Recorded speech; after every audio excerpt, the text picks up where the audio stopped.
వికారాబాద్ జిల్లా గౌతాపూర్ సమీపంలో ఎక్సైజ్ పోలీసులు తనిఖీలు నిర్వహించారు. బీహార్కు చెందిన ఎండీ ముస్తాకిన్ అనే వ్యక్తి అక్రమంగా గంజాయి తరలిస్తుండగా పట్టుకున్నారు. అతడి వద్ద నుంచి 3.6 కిలోల గంజాయిని స్వాధీనం చేసుకున్నారు. నిందితుడిపై కేసు నమోదు చేసుకుని దర్యాప్తు చేపట్టామని ఎక్సైజ్ సూపరింటెండెంట్ శ్రీనివాసరెడ్డి తెలిపారు. మా టీము అక్కడ అజ్వా స్టోన్ పాలిషింగ్ ఇండస్ట్రీ దగ్గరికి వెళ్ళడం జరిగింది. అక్కడ ఒక వ్యక్తి, అతని పేరు ముస్తాకిం సన్ ఆఫ్ హమీదర్ రెహమాన్ అనే వ్యక్తి, ఈ బీహార్కు చెందిన వ్యక్తి.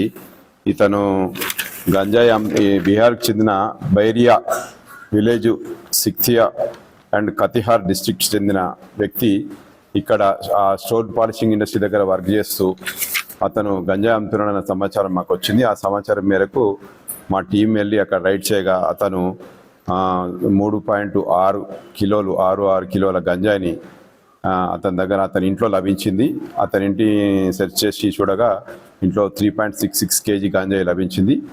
ఆ గంజాయిని సీజ్ చేసుకొని అతని తదుపరి విచారణ జరిపినాము. ఆ విచారణ జరిపితే అతనే బీహార్ నుంచి ట్రైన్లో తెచ్చుకొని ఇక్కడ ఈ లేబర్ ఎవరైతే ఉన్నారో వాళ్ళకి, ఇక్కడ కన్జ్యూమ్ చేసే వాళ్ళకి రెగ్యులర్గా అమ్ముతున్నట్టు చెప్పడం జరిగింది. అతని స్టేట్మెంట్ రికార్డు చేయడం జరిగింది. తదుపరి ఇంట్రాగేషన్ చేయడం జరిగింది. అతన్ని ఇప్పుడు ఆ మొత్తం గాంజాని సీజ్ చేసి ఎవరెవరు కన్జ్యూమర్స్ ఇంకా ఉన్నారు ఇక్కడ అనేది కూడా మేము ఎంక్వైరీ చేస్తున్నాం.